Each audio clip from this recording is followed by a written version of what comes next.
La reivindicación del guaraní es mucho más reciente de lo que por ahí, mucho más reciente de lo que por ahí muchos pueden suponer. Bueno, de eso se trata el libro de Eduardo Quintana. Nos ayuda sobre todo a hacer memoria.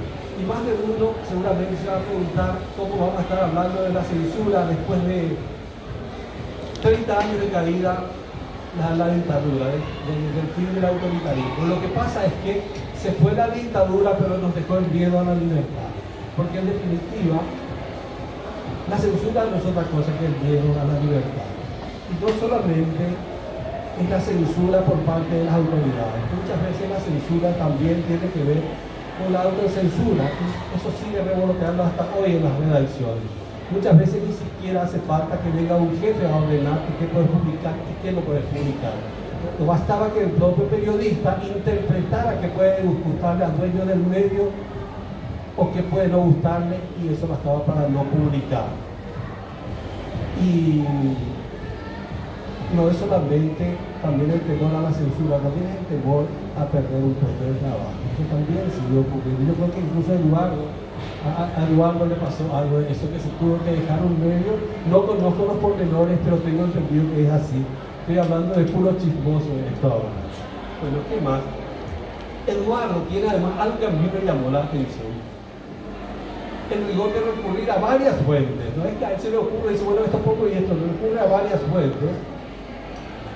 Y ser riguroso en un país donde el rigor no es algo demasiado frecuente ya es un dato importante.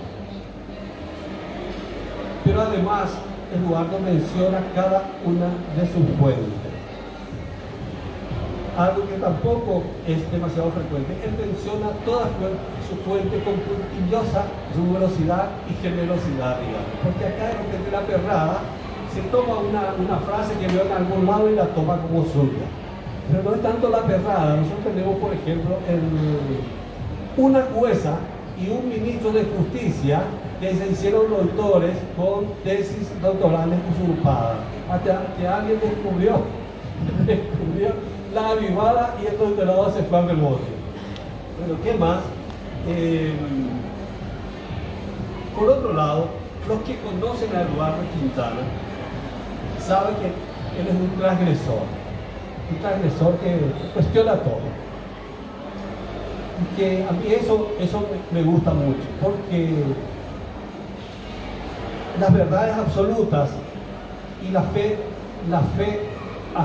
ciega a los dogmas, lo único que nos ha traído es atraso y fanatismo. Y lo que es peor, fanatismo masificado.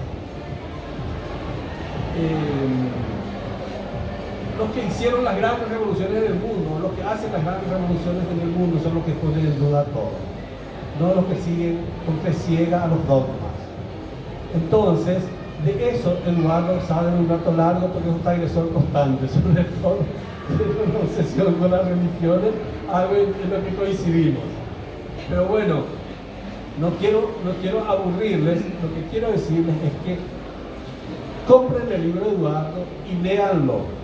Y está bien, hay que adaptarse a los transgresores, porque los que ponen en duda son los que cambian el mundo. El futuro, en definitiva, a mi entender, es de los que saben lidiar con la incertidumbre. Bueno, todo eso sabe mucho Eduardo Quintana. Y les pido que compren el libro y que lo lean, porque el esfuerzo intelectual también merece ser premiado. Y merece que Eduardo Quintana, la plata que salga de su libro, la guarde en el bolsillo. Y además, acá tenemos una cámara oculta que yo no le quería contar, pero vamos a controlar quién compra el libro y quién no. Yo al menos no quisiera pelar haciendo de tacaño un lanzamiento de un libro, y sobre todo el libro de un amigo. Muchas gracias.